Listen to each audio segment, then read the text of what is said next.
오늘 읽은 말씀 주기도문으로 흔히 우리가 말하는 내용이죠. 또는 주께서 가르쳐 주신 기도 또는 주기도문 그렇게 부르는데 다 틀린 말씀이 아닙니다. 다 바른 명칭입니다. 이 주기도문에 대해서는 여러 가지 별명이 많습니다. 종교개혁자 말틴 루터는 주기도문을 가리켜서 우리의 영원한 기도문 그렇게 말했습니다.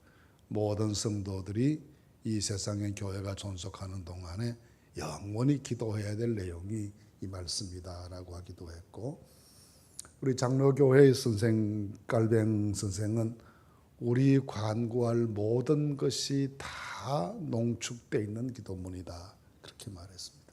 그래서 이 주기도문 속에 우리가 평생 동안 여러 가지 제목으로 많이 기도하지만 다 따지고 보면 이 속에 다 있다. 그런 의미에서 우리 평생의 모든 기도가 농축되어 있는 그런 기도문이다 그렇게 말합니다. 이 주기도문의 특징을 간결성이다 그렇게 말하게 되면 복잡한 내용들을 아주 간략하게 주님께서 정리하셔서 기도문을 가르쳐 주셨다. 간결성에 있다 그렇게 말하기도 하고, 또는 자유성에 있다 그렇게 말하는 분들도 있습니다. 이 기도문 내용 중에 얼마든지 자기 기도를 더 구체적으로 할 수 있는 자유로운 폭을 허락하신 것이다 그런 의미이고, 또는 단순성에 있다. 기도 복잡하게 여러 가지 미사 요구 사용하지 않고 아주 단순하게 기도할 수 있도록 만들어 주셨다 해서 단순성에 있다 그렇게 말합니다. 또 어떤 분은 땅에서 기도하지만 하늘의 소리로 기도하는 내용이다 그렇게 아주 주기도문을 극찬하기도 합니다. 땅에 사는 우리가 땅에 여러 가지 소욕에 매여 있고 인간적인 생각에 사로잡히고 있지만 이 주기도문을 기도하면서 우리가 하늘에 속한 기도의 사람이 되는 것이다 그런 내용으로 설명하기도 합니다. 그만큼 모범적인 기도문이고 주님께서 가르쳐 주신 흠없는 기도문이다 그렇게 볼 수 있겠죠. 대체로 세 가지 내용으로 되어 있습니다. 첫째는 기도의 대상에 대한, 하늘에 계신 우리 아버지라는 부분에서 기도의 대상에 대한 내용이 있고, 일단 기도의 내용이 모두 6가지입니다. 6가지인데 세 가지는 하나님을 위한 기도, 세 가지는 우리를 위한 기도, 세 가지씩 나누어서 되어 있는, 이것을 어떤 분은 10계명과 연결시킵니다. 그래서 처음 세 가지 기도문은 10계명의 1에서부터 4계명까지의 내용과 닮아 있고, 후에 나오는 세 가지 기도문은 5번째에서부터 10번째까지 계명과 닮아 있고 일맥상통한다 그렇게 가르쳐서 10계명을 통해서 제시된 성도의 살아갈 바에 대해서 주기도문을 통해서 예수님께서는 기도하게 가르치셨다. 그런 의미에서 주기도문은 10계명과 깊이 연관되어 있는 말씀이다라고 하기도 합니다.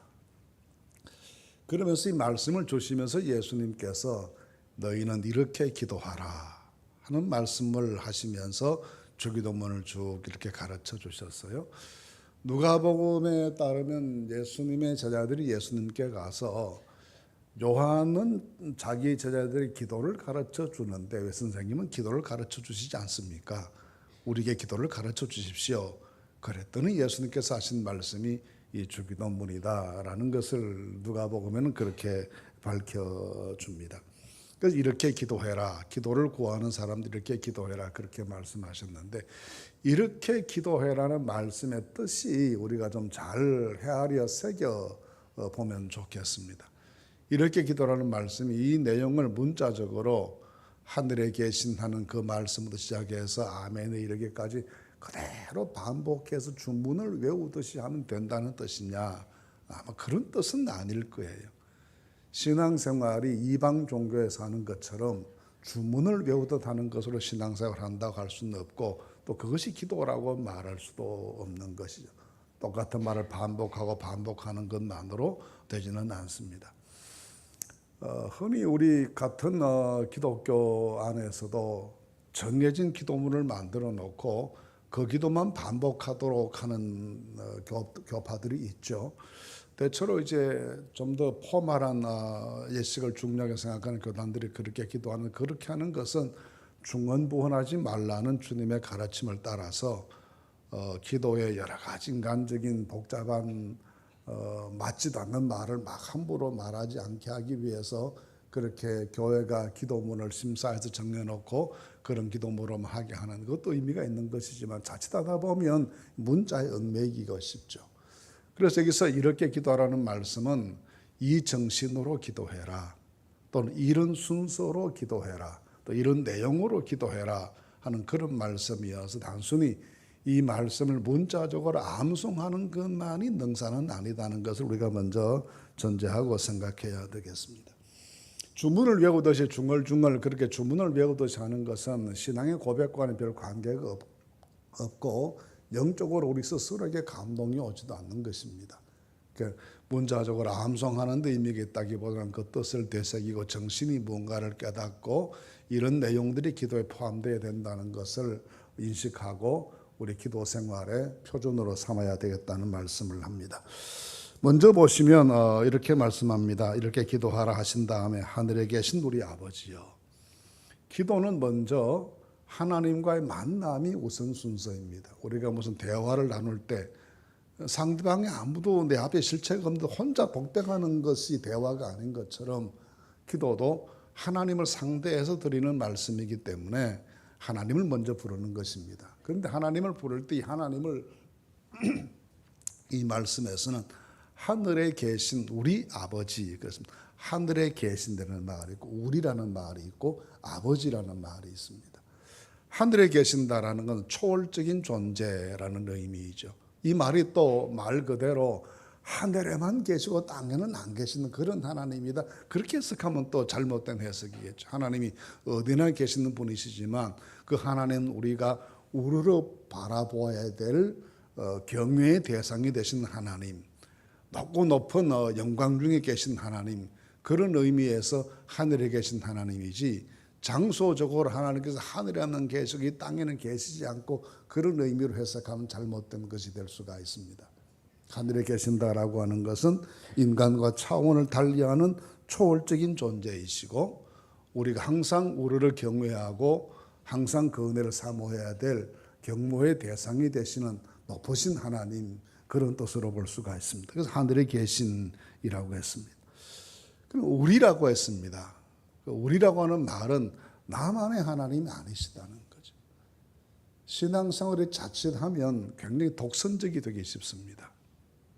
신앙생활은 나 혼자 하나님만 섬기는 것 아니죠.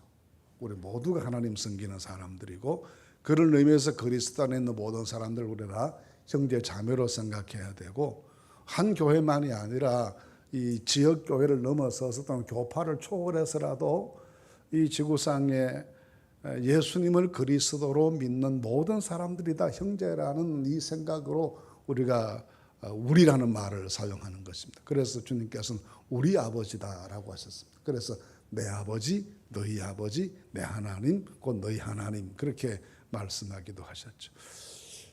언젠가 중동의 어느 나라를 갔는데요.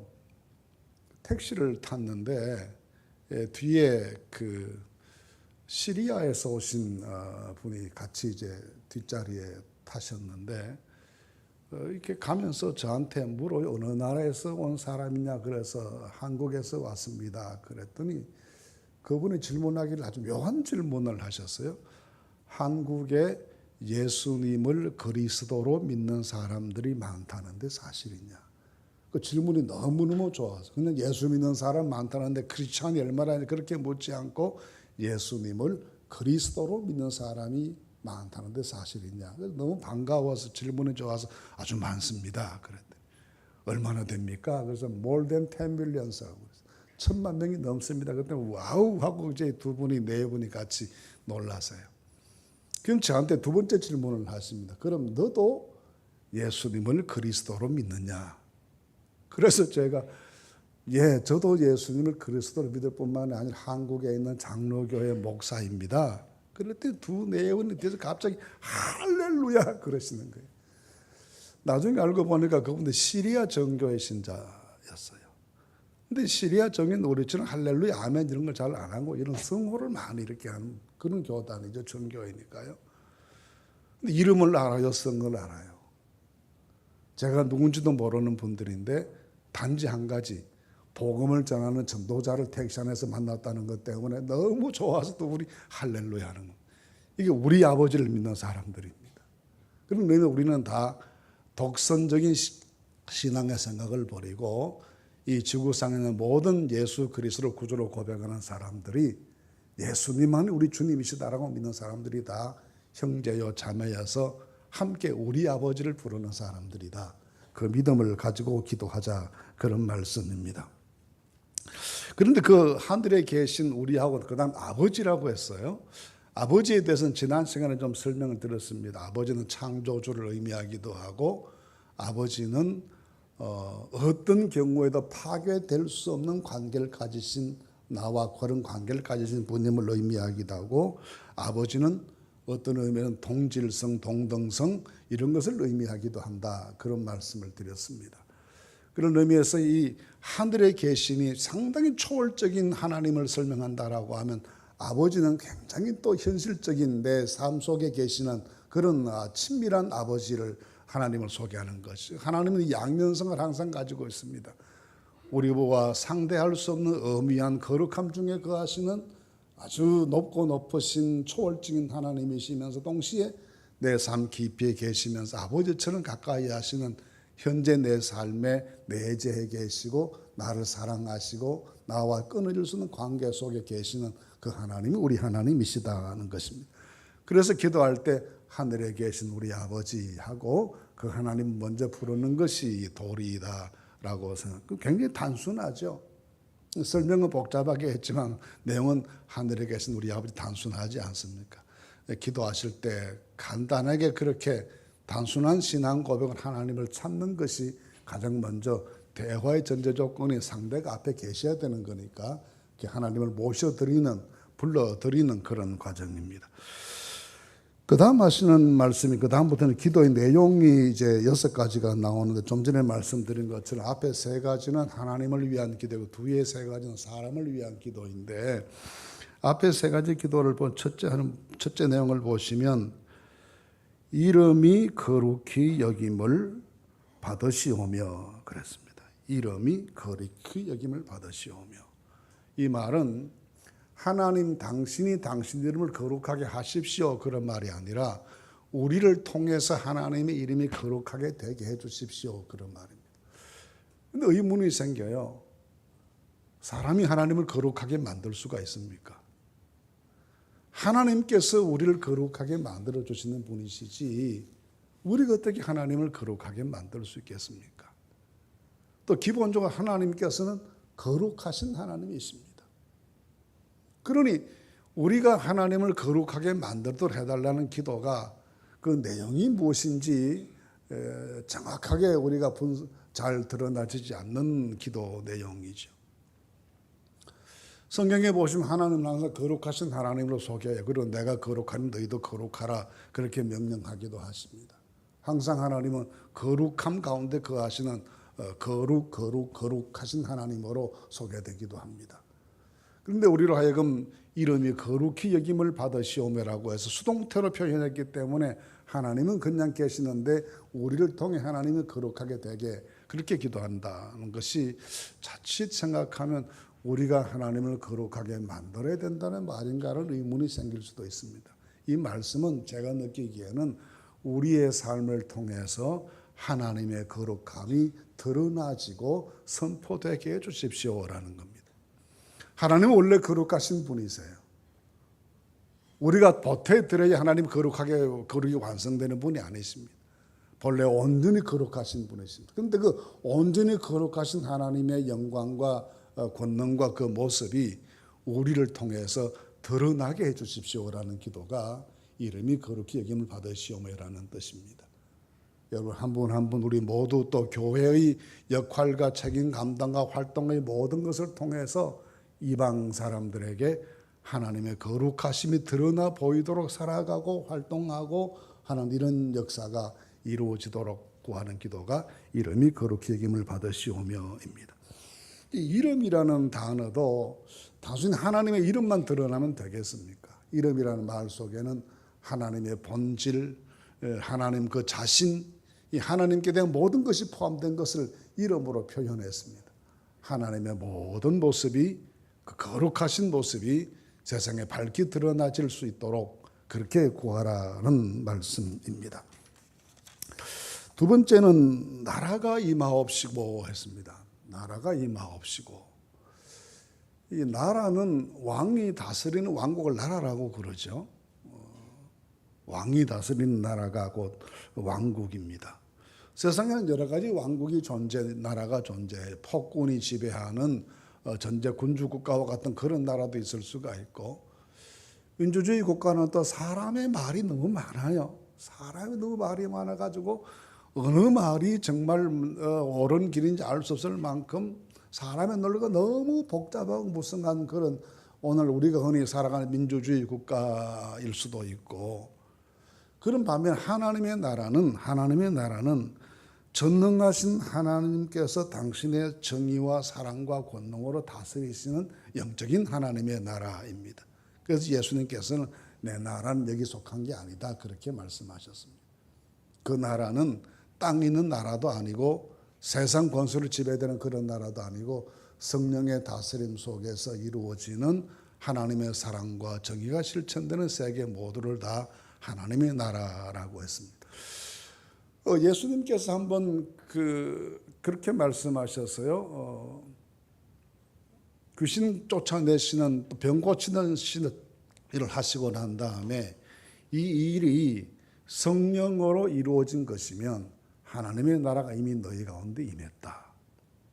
성령의 다스리심이 이루어지는 곳에 이미 하나님의 나라가 우리 가운데 임했다는 말은, 하나님의 나라라고 하는 것은 영토적인 개념이 아니고 통치의 개념, 다스리심의 개념입니다. 그래서 하나님의 다스리심이 있는 곳에 하나님 나라인데, 그 하나님의 나라가 임하옵시고 했습니다. 근데 우리는 나중에 우리가 갈 곳이 하나님 나라이잖아요. 우리를 하나님 나라에 가게 해주시고 그렇게 기도하라고 하지 않으시고 그 나라가 임하도록 기도하라고 말씀하신 거죠. 여기에서 우리 기도의 중요성이 있습니다. 우리가 하나님 나라로 가는 것에 대해 걱정할 게 하나도 없어요. 당연히 우리가 이 세상 나가는 길 마침 하나님 품에 안기게 될 것, 그 나라에 들어가게 될 것입니다. 이 믿음 굉장히 중요한 믿음이죠. 마지막 문턱에서 이걸 잘 믿지 못해서 희미하게 흔들리시는 분들도 계신데, 아이고 뭐 가봐야 알지 뭐 그런 데는데, 그런 사람 하나님도 고민하실 것 같아요. 이 사람에게 문을 열어줄까 말까. 하나님께로 돌아가게 될 줄로 믿습니다. 그 나라에 임하게 될 줄로 믿습니다. 그런데 예수님께서는 그건 걱정하지 말라는 거예요. 그거는 주님이 다 하실 거라는 거예요. 그런데 그 나라가 이 땅에 임하게 해달라고 기도하라는 겁니다. 그래서 그 나라가 이 땅에 임한다는 게 어떤 나라를 말하는 것인가? 학자들마다 생각이 많이 다르고 또 이 세상에 임하게 될 하나님 나라 성격을 많이 말하는 어떤 분이 세 가지를 정리한 걸 보았어요. 첫째, 하나님 나라는 개인 생활이 하나님의 은총 가운데 평화롭고 정의로운 것, 이게 하나님 나라이다. 막 마음 불안하고 속 시끄럽고 그런 게 아니라 개인적으로 살아갈 때 마음이 평안하고 정의로워서 다른 사람에게 비난받지 않고 자기 생활을 깨끗하게 살아가는 이것이다. 둘째로 말할 때는 사회생활을 하면서 억압을 받지 않는 것, 억압이 없는 사회.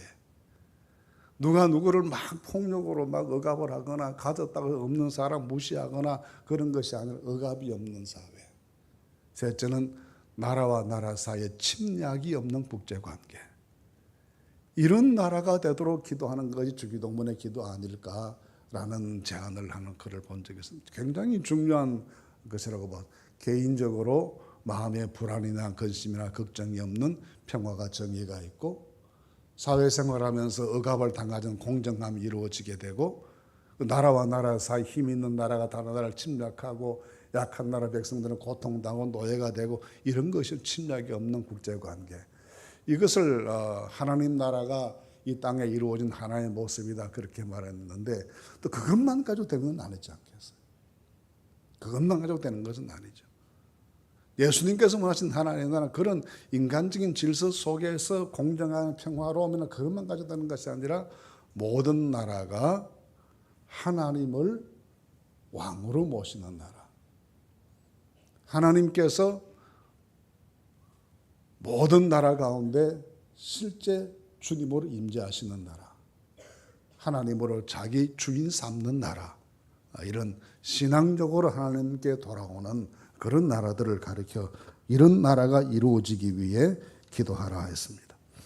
그래서 첫 번째 우리가 말씀드린 그 하나님, 우리가 장차 다 이 세상 마치는 날 들어가야 될 그 하나님 나라를 대망하고 살고, 그 나라를 대망하는 사람은 두 번째 말씀드린 이 세상에 이루어질 하나님 나라가 이루어지기 위해서 노력하는 삶을 사는 이런 것을 위해서 기도하라고 하셨습니다. 하나님 나라에 들어가게 되는 것을 확신 가운데 가지고 세상 나가는 길을 살고, 그러면서 우리가 사는 세상 속에도 이런 하나님의 다스리심 있는 정의와 평화가 숨쉬는 하나님만 섬기는 그런 나라가 될 수 있기 위해서 기도하는 것, 이것이 나라의 임하옵시고라는 기도의 뜻이라고 했습니다. 셋째 기도 제목은 뜻이 하늘에서 이루어진 것처럼 땅에서도 이루어지게 하십시오 했습니다. 하나님의 나라에서는 하나님의 뜻이 이루어지는 곳이죠. 하나님의 나라인데 하나님의 뜻이 잘 이루어지지 않으면 하나님의 나라라고 하기가 어렵지 않겠습니까? 우리가 사모하는 하나님의 나라, 장차 우리가 들어갈 그 하나님의 나라는 온전히 하나님의 뜻만이 통용되고 이루어지고 하는 그 세계 아니겠습니까? 거기에 무슨 사람의 생각이 개입되겠습니까? 사람의 주장이 관철되는 곳이겠습니까? 오로지 하나님의 뜻만 이루어지는 세계이죠. 그처럼 우리가 사는 이 세상에도 사람의 생각이나 사람의 주장이나 이런 세속적인 이런 일들이 난무하지 못하게 하시고 오직 하나님의 뜻이 이루어지는 그런 세계가 되게 해 주십시오라는 것이 세 번째 기도입니다. 왜냐하면 이 세상에 하나님의 뜻이 있지 않습니까? 그 뜻이 이루어지지 못하도록 회방하는 악한 영들의 세력도 있지 않아요. 계속 예수님 하시는 일도 보면 예수님께서 계획하셔서 진행하시는 모든 일을 끝없이 회방하는 무리들이 자꾸 생겨납니다.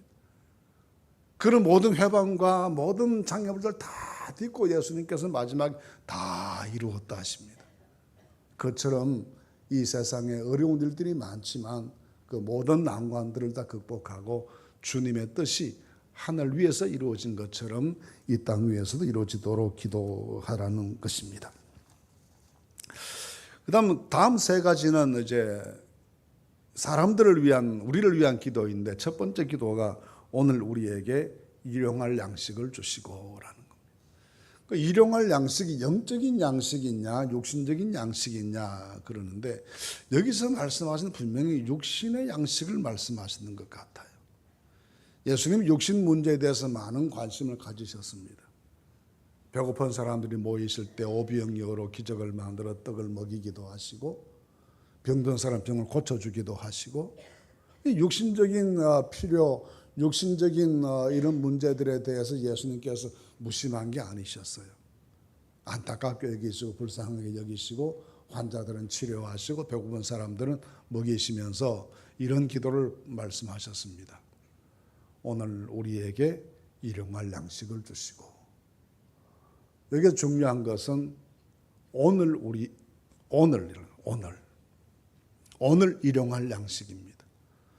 10년 뒤에 먹을 것까지 다 만들어 놓고 걱정하는 그런 거 아니고요. 오늘 우리에게 필요한 양식입니다. 두 번째 중요한 우리에게라는 말이에요. 또 우리라는 말이 등장해요. 나만 잘 먹고 잘 살면 되는 게 아니라는 겁니다. 이 지구상에 사는 모든 사람이 같이 먹고 살 수 있는 그런 은혜를 구하라는 겁니다. 그러면서 우리라는 말이 매우 중요한 것이죠. 이기적으로 생각해서 자기중심적으로만 생각해서 내 창고만 생각하는 것 아니라는 거죠. 근데 젊은 목사님이 설교하시는데 그런 설교를 하시더라고요. 어리석은 부자 이야기 성경에 나오지 않습니까? 농사 잘 됐는데 그 사람이 밤에 자면서 창고를 크게 더 지어야 되겠다. 그리고 그 곡식을 가득 채워놓고서는 안심하고 이제는 다 됐다 하는 생각을 하는데, 그 사람의 잘못이 왜 창고를 더 지을 생각만 했냐. 이걸 좀 없는 사람들이 나누어 줄 생각을 하지 못하고 왜 창고도 크게 지을 생각을 했을, 그게 그 사람의 잘못 아니었을까라는 지적을 하는 공감을 많이 했습니다. 우리라는 말을 기억하십시다. 나는 일용할 양식이 있어요. 이제 우리를 좀 넓혀보면 일용할 양식이 없는 분들이 많아요. 그분들에게도 하나님께서 일용할 양식 주시기를 기도하라는 말씀입니다. 식사 기도를 아이들과 같이 이렇게 가정에서 식사 기도를 하실 때, 꼭 식사 기도 하실 때마다 우리에게 일용할 양식 주신 거 감사하고, 일용할 양식 때문에 걱정한 이웃들을 위해서도 꼭 같이 기도하시면 그 기도 자체가 자녀들에게 좋은 교육이 되리라고 생각합니다. 일용할 양식이 없는 이웃들을 기억하라는 말씀이 우리라는 말씀 속에 있습니다. 다섯 번째 기도 제목은 우리가 우리에게 죄 지은 사람을 용서해 준 것처럼 우리 죄를 용서해 달라는 기도입니다.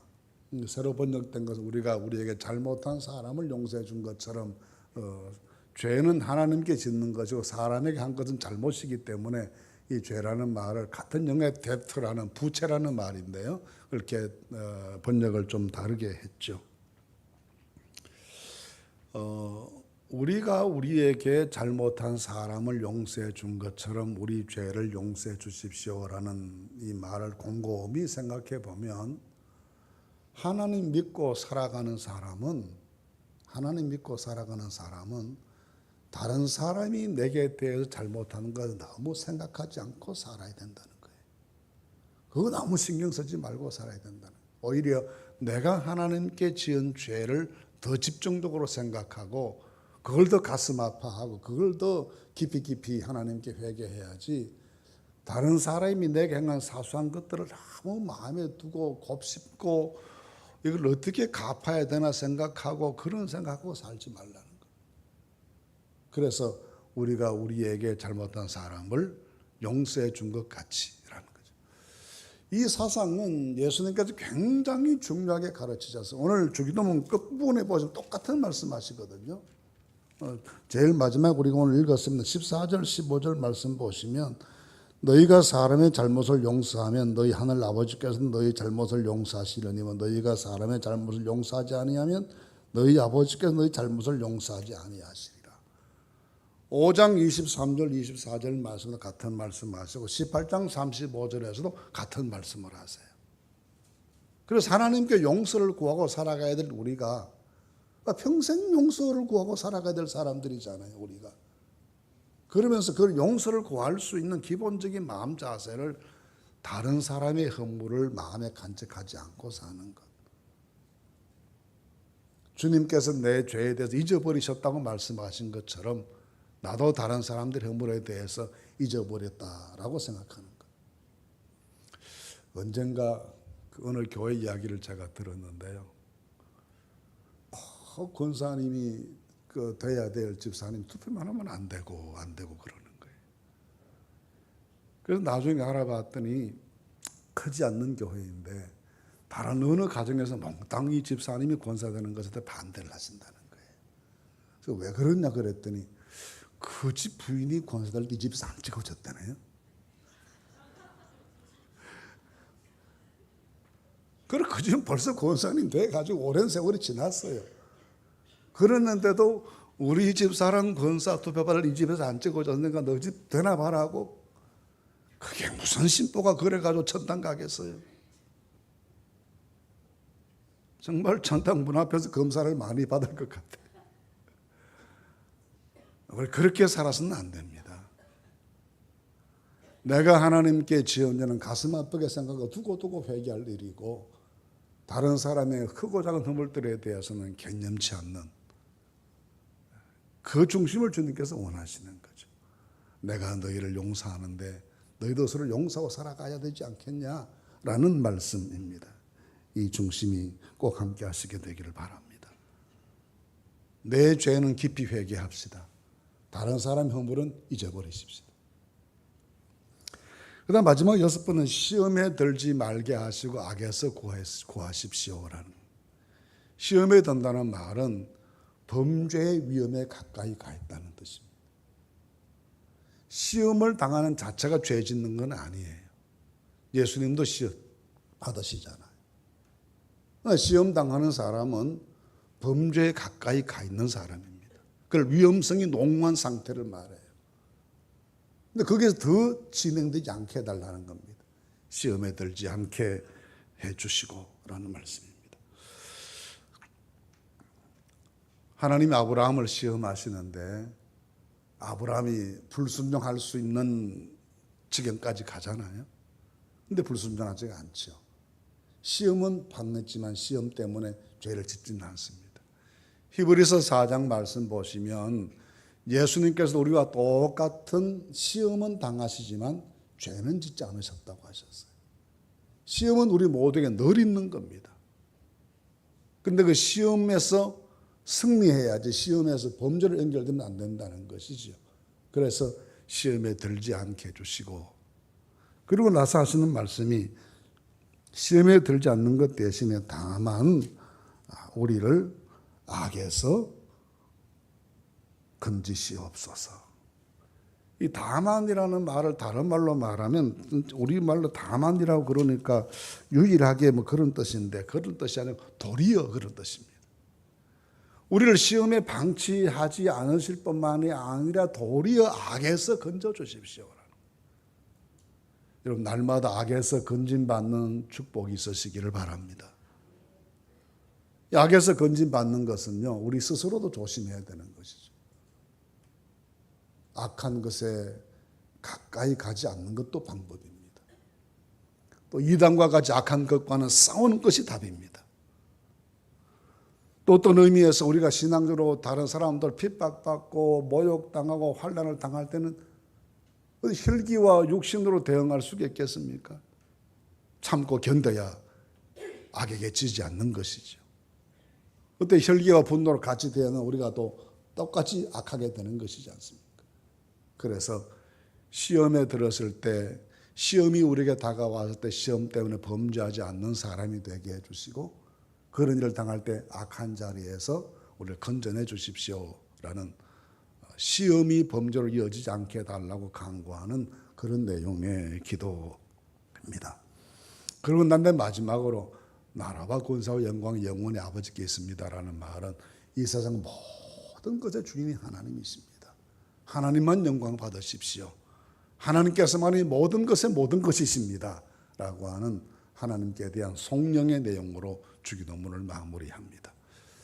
이렇게 보시면 우리가 주기도문을 통해서 배울 수 있는 것이 기도의 정신이고 기도의 순서이고, 사람 위에 구하기보다 하나님 위에 먼저 구하고, 사람 형통한 것보다 하나님 영광 먼저 간구하고, 욕심으로 구하기보다 우리를 생각하면서 같이 기도하고, 이런 것들이 다 주기도문 속에 포함된 좋은 정신들인데, 이 정신으로 날마다 기도하셔서 영적 생활에 승리하시게 되기를 간절히 바랍니다. 우리의 기도에 응답하시는 주님의 축복이 모든 성도들과 함께 하실 줄로 믿습니다.